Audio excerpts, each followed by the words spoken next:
And welcome back, everybody. It's Tino here, sometimes called the Funk Police. We're going to pick up where I left off with the last Diablo video. And I'm going to show you guys a little bit about the Act 2 run. So basically when I do Act 2, I like to... I personally... I hate Act 2. I hate it more than anything. The mob types are outrageously frustrating. A lot of times there's F-fixes that with a certain elite pack, with a certain mob type, it just essentially creates ultra frustrating combos, sometimes that are unkillable. I think one of my least favorite fights I've ever had in Act 2 was I fought a pack of Dune Threshers, which are those preposterous little bastards that dig under the ground and they look like almost like sand sharks or something like that. They were Mortar, Arcane, Teleporter, and I don't know, Jailer or something like that. And they just, when they're elites, they're fast and they don't stay above ground for like any period of time. And it drives me nuts. Hoi! Anyway, so you all saw, we like to start our Act 2 run on the Soulstone Chamber quest. That way we can, when we do get the 5 stacks, you can just go bing bang boom right down to Zoltan Cool, kill his stupid, annoying, fruitin' ass. Should just use real swears. I'm trying to be better with my lingo, though. My language, my lingo. Lango. I cleverly combined language and lango. See, now I'm not even making words. Now I'm just like spewing baloney out my mouth. So, Act 2, here we go. One thing to note, in Act 1, even though I didn't do it in the video, it's very easy to switch to your Magic Find and take out the elites. In Act 2, only if you know that the enemy type you're facing is easy to kite or deal with can you successfully switch to Magic Find. And in this case, normally these Wasp type guys would not be a big problem, but when they're fast and Mortar and there's a whole lot of other crap, it's not gonna happen. Oh god! Oh boy! Oh man! Holy crap, there's so much shit after me right now. This is terrible! Terrible! Oh my god. Oh man. Oh, my butt just puckered a little bit. Still puckering, still... No! No! Oh, actually, those guys are easy. Those guys are not fast, so I'm not gonna worry about them too much. I have so much shit chasing me. Oh, man. Let's pick up some orbs. Oh, apparently when you vault through the fire chains, the game is not happy. Yeah, Templar, how you doing there, buddy? Okay. I think I've killed most of the... Oh, what the hell just happened? That must have been a mortar or a reflect damage or... Oh, God.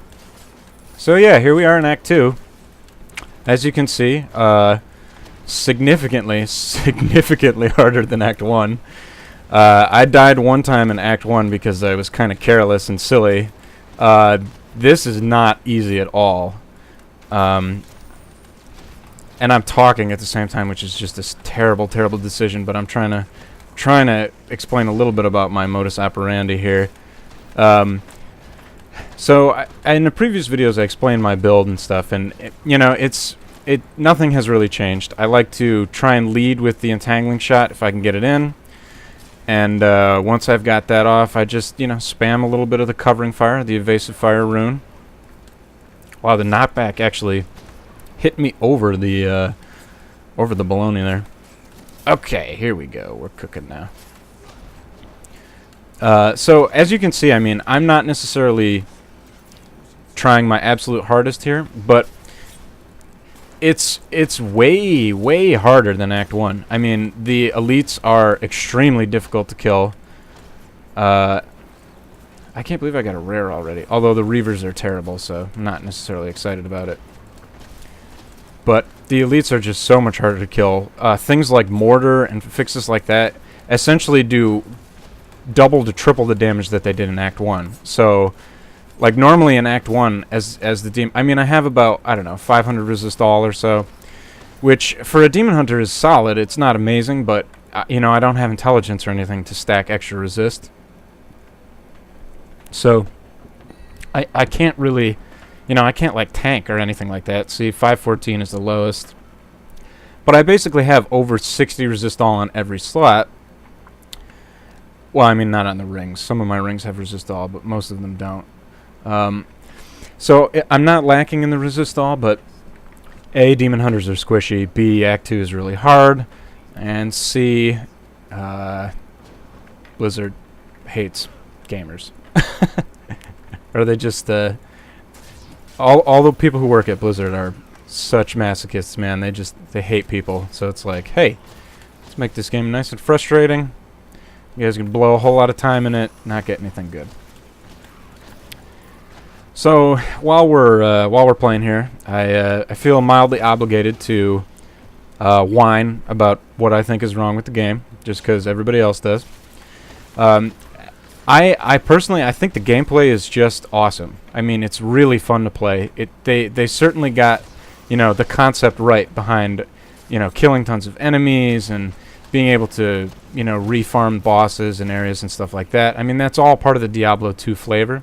The only big weakness is I mean, the magic find switching's not a big deal. A lot of people did that anyway in Diablo 2. It wasn't a big deal, especially with items like Alibaba. And I mean, warriors could like dual wield Alibabas and have like 200 extra magic find and silliness like that. But what's actually missing from this game is quote unquote the guarantee. RNG is fine. I mean, it's kind of a staple of an RPG. But the catch is, in Diablo 2, the RNG had almost like was almost countered by certain boss runs and stuff like that. Owie, that hurt. So, for example, you could do a Bale run, and essentially Bale was guaranteed to drop, something. He would drop something good every single run, every single time. There would be something good that he dropped. The tricky part of it was, you shared your loot with other people. So once that really awesome thing dropped, if you didn't have a good connection or a computer that could keep up, which now is a joke, but at the time, I mean, Diablo 2 was, fairly significant. Oh my god, these things are such a pain in the ass. Bale always dropped an item that had, was either unique that sold really well, or some kind of set item, or, something you could trade, something that had significant value, and as such would garner you some significant either, high runes, which then would trade for great gear, or, another piece of gear that was of equal value. And there was a lot more flexibility in the terms that you had access to, to good gear. And therein lies the rub with Diablo 3. The idea, I guess, behind... I mean, and I'm talking out my butt here because I don't know what the developers were thinking, but it seems to me that they wanted to sort of disseminate the loot in that, they didn't want us necessarily to just farm, Diablo for drops. And that's not necessarily a bad idea in concept, but that's the biggest weakness with this game.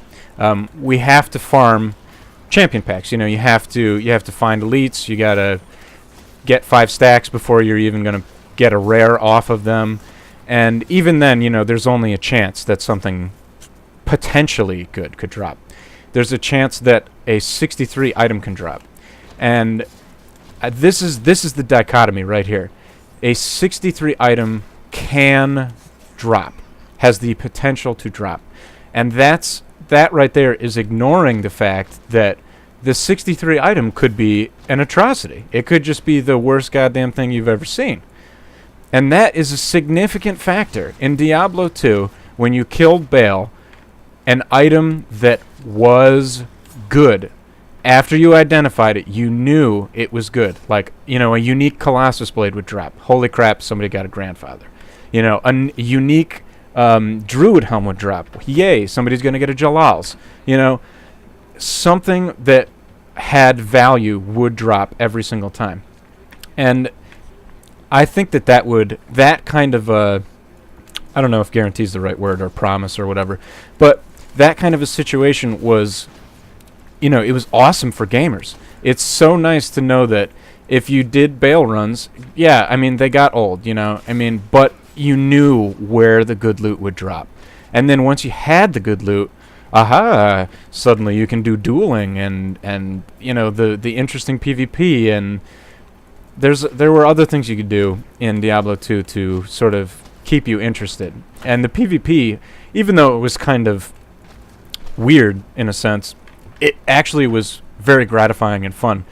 Dueling when you had awesome gear was really great. A little bit less so when they started adding rune words, because everyone could teleport and it kind of got ridiculous, but still very fun. Anyway, this all jumps back to the point I'm trying to make. I think that Diablo 3 would benefit the most from a scenario where you're going to get loot. So here's just a little food for thought. I think one of the best changes would be that, give us the one button so that we can switch to our Magic Find gear. But I think more important than that, if you want us, and Blizzard, obviously you probably won't hear it from my voice, but if you want us to stick with the game, if you want to quote unquote fix, I don't know if fix is the right word, but there needs to be some sort of small guarantee, some kind of small promise that at least one item will be good.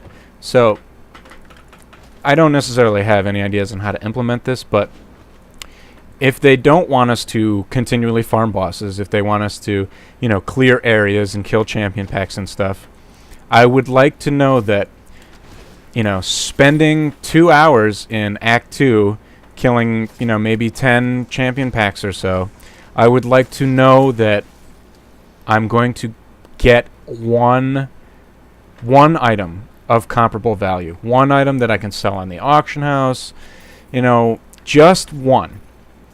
One is all you need. If you knew that every single run you could get a 63 that would have decent rolls, or you know what? Forget decent rolls. Appropriate itemization. It'd be incredible, and actually, I kind of have. I mean, there's a couple of potentially unique ways that this could be implemented. I would like to see. Let's say you get 5 stacks. The 5th champion pack that you kill should drop maybe a crafting item or something like that. Something that could revitalize even the crafting system a little bit. So it would be cool if, say, this 5th stack champion pack. I love rhyming accidentally. So it'd be really cool if that could drop, a specific crafting item that only drops once per game on that 5th stack, and then you can use that item in your crafting to make something that would have a guaranteed good roll on it. So let's say you're a demon hunter and you kill your 5th stack, or you kill your 5th pack of enemies, and you get that lucrative 5th Nephilim Valor buff, and they drop some kind of maybe blue or maybe it's I don't know how they'd color it, but they drop this crafting thing, and then you can use it in a recipe or exchange it at a vendor, or I don't know. But this item would then allow you to almost be a voucher for good rolls on an item. So if you've got, say, if you're the Demon Hunter, we'll jump back to that, and you've got the Exalted Grand Phantom Bow plan, you could use this mat, and it would guarantee that you'd get a significant plus damage bracket. You'd get either the percentage damage base 2, and it might. And it would get a couple of pertinent Demon Hunter stats, and it's a 62, so it has the potential to be really good, and it has the potential to sell nicely. But it's not so good that suddenly all the best items in the game are coming from this crafting. It's not going to break the quote unquote desire to farm the high level gear like the 63 stuff, which thus far really only drops off of champion packs. I just would like to see something like that implemented, just to,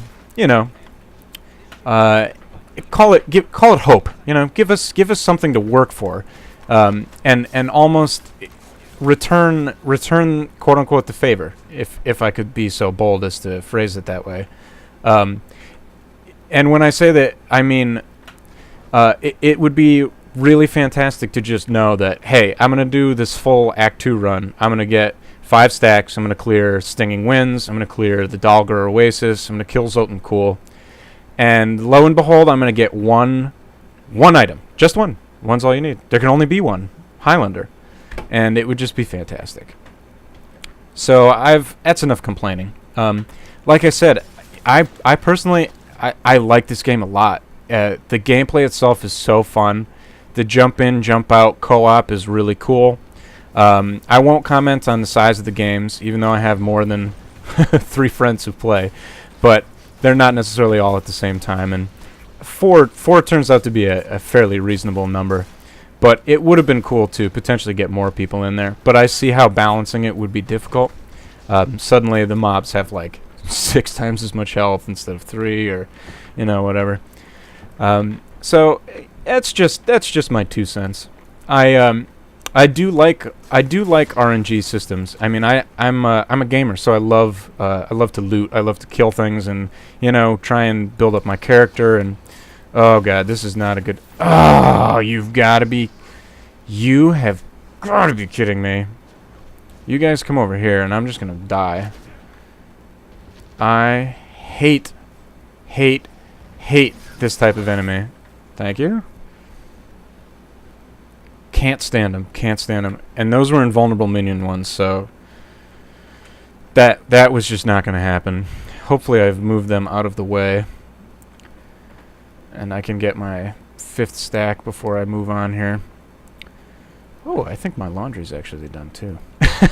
Strange thing to bring up in a Diablo video. Oh, silly me.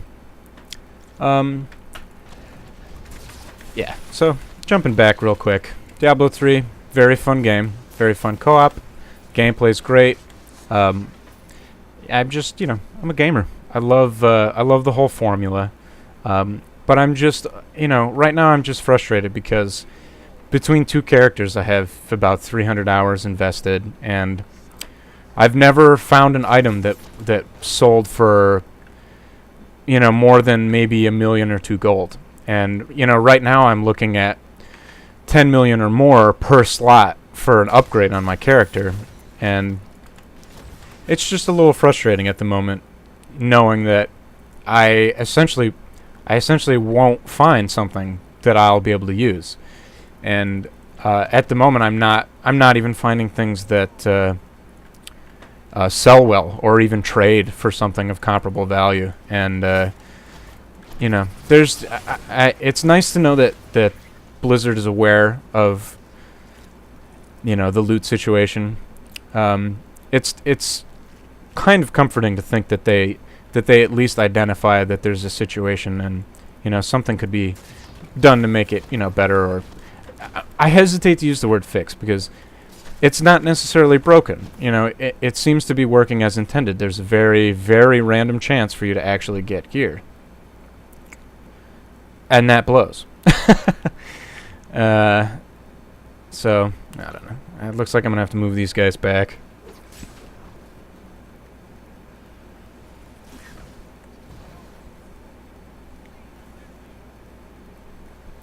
Come on over here. Oh, I hate these enemies.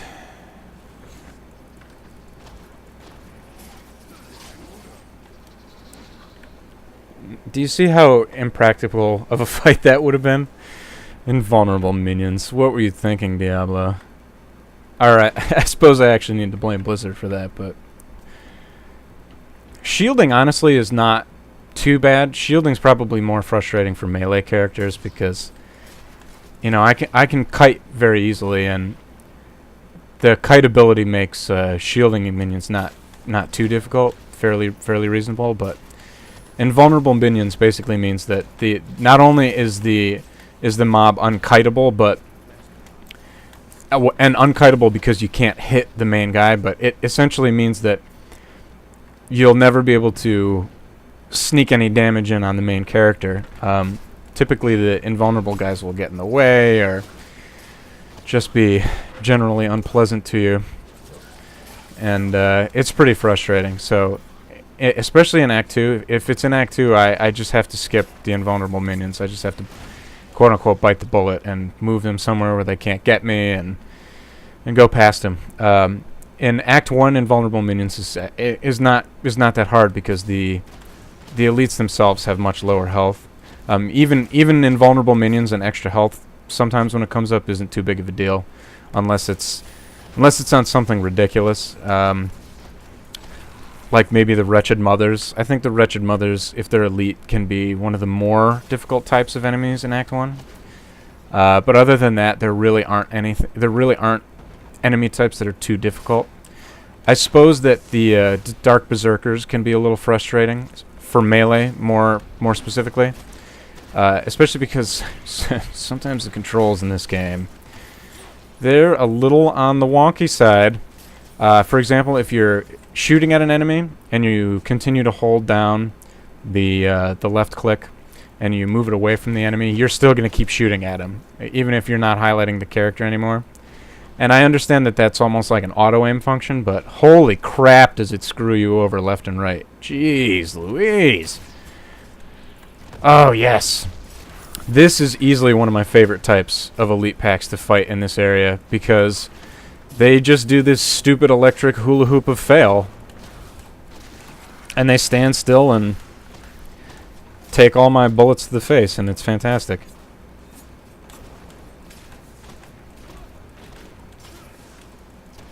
And one down. Oh, I have been jailed in desecration. Here we go.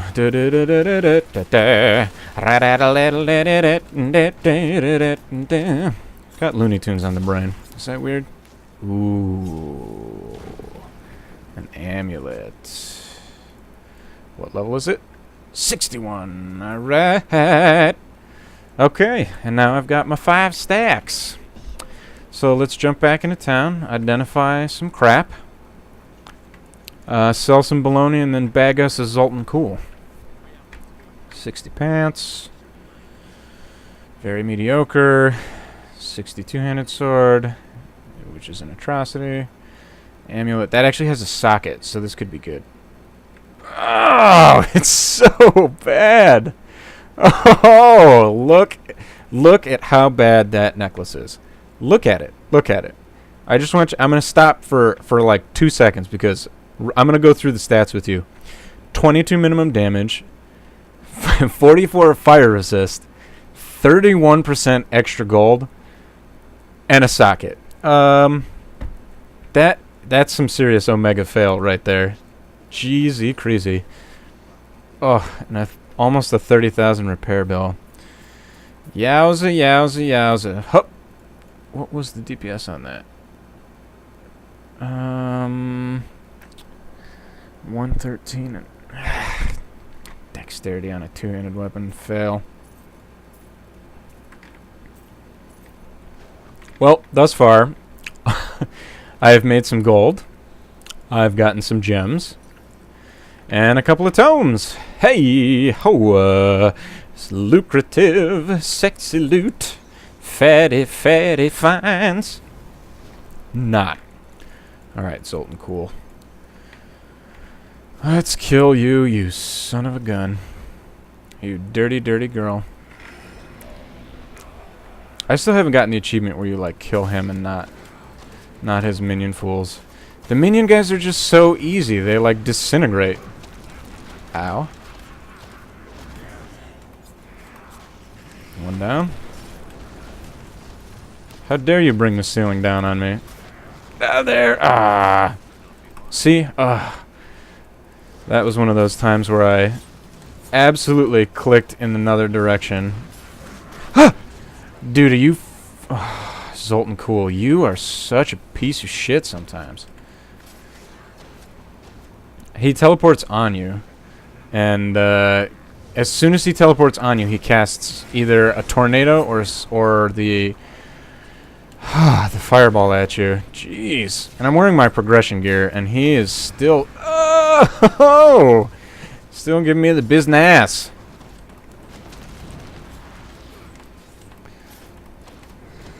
Okay, teleport time. Keep running, keep running. Okay, casted a spell. Now he's going to teleport on me again, so I'm just going to keep running. Oh god, oh god. Fucking tornadoes are so gay. Get away from me, Zoltan fool.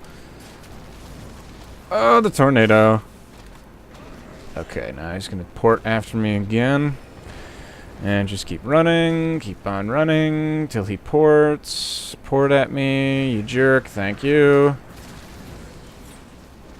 Okay, I think we can do the magic find switcheroo. Oh, maybe not. That was way too close. Oh, God. And I always try to get my magic find on against Zoltan Cool because he doesn't always... He's kind of like the butcher. Like, he'll give you garbage sometimes. No, no, no, no, no. Ah, thank you, God. He will give you baloney sometimes. Like this time. I have 162. The slag hammer, I think, is a 62.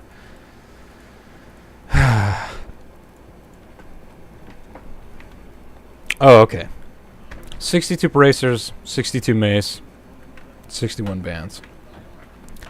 And that was with every bit of my magic find on. Oh, I lied. That was with almost every bit of my magic find on. So I was at 306 instead of 320. And as you can see, I got baloney. Baloney's. Maximum Oscar Mayer. Thank you, Diablo, for truly being an unforgiving mistress. If I was into S&M, man, I probably would enjoy the raping Diablo offers me very frequently, but not into the rough stuff. Not into it. So let's jump back here. Let's see if I got anything reasonable. I would be surprised. Terrible. Terrible. Big money, big money, big money! Terry bad. Terrible, terrible, terrible, terrible, terrible. Failure loot. Par for the course. Fucking 600 DPS. Fail crossbow. Ugh, Diablo. Why? Why do you do this to me? It just makes me such a sad panda. Such a sad panda. Anyway, hope you guys enjoyed watching the video.